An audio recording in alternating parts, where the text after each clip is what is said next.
Good morning Kolkata. এখন ঘড়িতে 4:30 আর আমরা রেডি হয়ে গেছি একটা দারুণ ডেস্টিনেশনের উদ্দেশ্যে। স্টোরি টু টেল থেকে আমি রুমা তোমাদের সাথে আমার পুরো এক্সাইটমেন্ট এবং জার্নি শেয়ার করব।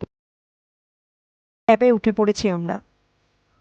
এখন ঘড়িতে 5:05। আমরা ঢুকছি হাওড়া স্টেশন। সকালের হাওড়াটাকে দেখতে দারুণ লাগছে। আর কোথাও ঘুরতে যাওয়ার টাইমে সকালবেলা হাওড়া স্টেশনকে দেখার এক্সাইটমেন্টই আলাদা। গল্প করতে করতে চলে এসেছি হাওড়া প্ল্যাটফর্ম। হ্যাঁ, এটাই হাওড়া প্ল্যাটফর্ম। আর ওই দেখা যাচ্ছে আমাদের ট্রেন বন্দে ভারত 22895 আমাদের ট্রেনের নাম্বার। ট্রেনটা যখন বন্দে ভারত, সামনে একটা সেলফি তোলার ভিড় থেকেই যায়। যাই হোক, 6:10 ঘড়িতে এখন ট্রেনটা ছাড়ছে। এবার তোমাদেরকে বলি, আমরা যাচ্ছি বাঙালির ভীষণ প্রিয় তীর্থস্থান, সেই জগন্নাথ দেবের ধাম। হ্যাঁ, আমরা যাচ্ছি পুরী। আর পুরী মানেই জগন্নাথ দেব, জয় জগন্নাথ। পুরী মানেই সমুদ্র, পুরী মানেই সমুদ্রের সেই বিচ। ভীষণ এক্সাইটেড আমি। আর যাচ্ছিও তা আবার প্রথমবার বন্দে ভারতে। আমি তো ভীষণ এক্সাইটেড, কিন্তু সাথে একটু ওয়েটও করছিলাম কতক্ষণে একটু চা এসে দিয়ে যাবে। আমি একটু টি লাভার, তার জন্য ভাবছিলাম বন্দে ভারতের চাটা ঠিক কেমন হবে। ভাবতে ভাবতেই আমাদের সিটে চা এসে পৌঁছে গেছে। গরম জল, একটা দুধের পাউচ, আর একটা টি ব্যাগ, সুগার অ্যান্ড দুটো ডাইজেস্টিভ বিস্কিটের একটা প্যাকেট। আমি অ্যাকর্ডিং টু টেস্ট চাটা বানাচ্ছি আস্তে আস্তে। দুধ আর সুগারটা অ্যাড করে দিয়েছি, এবার চায়ের পাউচটা দিলাম।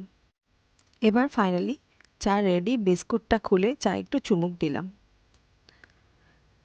সেরকমভাবে খুব একটা টেস্ট আমি ফিল করলাম না। বন্দে ভারতের চা নিয়ে আমি অনেক কাহিনী শুনেছি, অনেক গল্পই শুনেছি, কিন্তু রিয়েলি খুব একটা ভালো কিছু লাগলো না চাটাকে।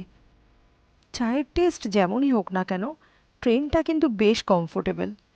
আর কথা বলতে বলতে আমরা ঢুকছি খড়গপুর স্টেশন।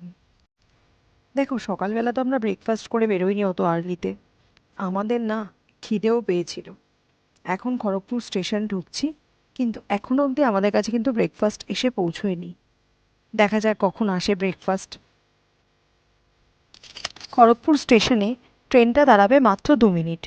এই 2 মিনিটের মধ্যেই যে কোনো প্যাসেঞ্জারকে উঠে পড়তে হবে, না হলে ট্রেনের দরজাটা অটোমেটিক অফ হয়ে যাবে। ঘড়িতে 7:46 আমরা ঢুকে গেছি খড়গপুর স্টেশন। খড়গপুর ঢোকার পরে কিন্তু আমাদের ব্রেকফাস্টটা আমরা পেলাম। ব্রেকফাস্টে এসছে দুটো ব্রাউন ব্রেড, দুটো এগের অমলেট, ফ্রেঞ্চ ফ্রাই আর বয়েলড ভেজিস কিছু, tomato ketchup, mix fruit jelly, butter and cake. খাবারের মানে ব্রেকফাস্টের কোয়ালিটি কিন্তু খুব একটা কিছু ভালো সেরকম কিছু ছিল না। আমি জানি না আগে কেমন ছিল, বাট এখন আমি যেটা পেলাম সেটা মোটেও খুব একটা ভালো নয়। কারণ বাটারটা এতটাই শক্ত ছিল যে ওটা কোনো রকমভাবে ব্রেডে মাখানো সম্ভব হচ্ছিল না। আর অমলেট বা ভেজিসটা একটু ঠান্ডা হয়ে গেছিলো। খড়গপুর থেকে ট্রেনটা ছাড়তে একটু লেট হয়ে গেছিলো, কারণ একটি প্যাসেঞ্জার নিচে নেমেছিলেন প্ল্যাটফর্মে, কিন্তু দরজাটা অ্যাজ ইউজুয়াল বন্ধ হয়ে যায়। তো তার যে ওয়াইফ ছিলেন বা ফ্যামিলি ছিলেন তিনি খুব প্যানিক করেন। তো ফর্চুনেটলি উনি যিনি ট্রেন চালক তার সাথে কথা বলেন এবং সে আবার ট্রেনের দরজা খুলে দেয়। উনি যথারীতি অন্য বগিতে ওঠেন, বাট উনি মানে ওনার ফ্যামিলি উনাকে আফটার অল পেয়েছেন আর কি। সেই কারণে ট্রেনটি একবার স্টার্ট হয়ে যাওয়ার পরেও আবার ওটাকে স্লো করে ওনাকে তোলানো হয় বলে একটু লেট হয়ে যায় আমাদের ওখানে। গল্প করতে করতে আমরা বালাসোর ঢুকে গেলাম। বন্দে ভারতের সবটুকুই ভালো, বাট একটা জিনিস যেটা খুব কেয়ারফুল থাকা ভীষণ প্রয়োজন, যেটা অবশ্যই খুব ভালো কিন্তু মানুষকে কেয়ারফুল থাকা উচিত, সেটা হলো মাত্র 2 মিনিটই এর দরজাটা খোলা থাকে। তো কোনোভাবে কোনো অবস্থাতে কোনো প্যাসেঞ্জার কোনো দরকারে যদি এক ফোঁটাও প্ল্যাটফর্মে নামে, তার পক্ষে খুব মুশকিল হয়ে যাবে দরজাটা বন্ধ হয়ে গেলে উঠে আসা। এটা হলো কটকের মহানদী। নদীটি বেশ বড় এবং গভীরতাও প্রচুর। আচ্ছা, যেতে যেতে তোমাদের সাথে একটা কথা শেয়ার করি।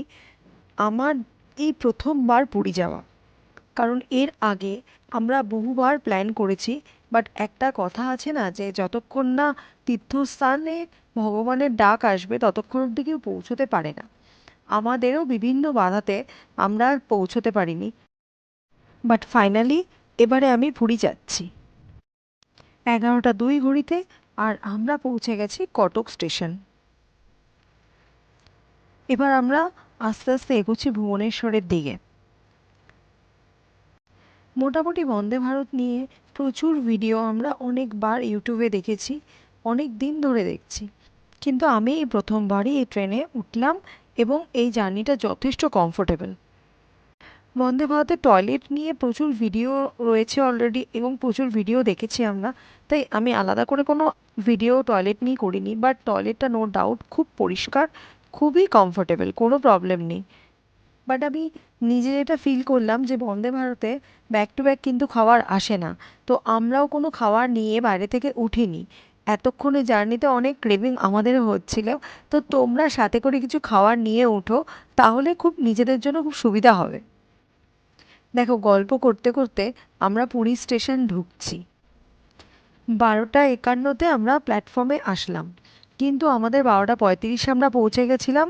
আমাদের কিন্তু গেট ওপেন করা হয়নি, গেট ওপেন হয়েছে 12টা 49-এ। তো এতটা কমফোর্টেবল জার্নির পরে, বন্দে ভারতকে দেখার পরে আমরা এবার ফাইনালি পুরীতে পৌঁছালাম।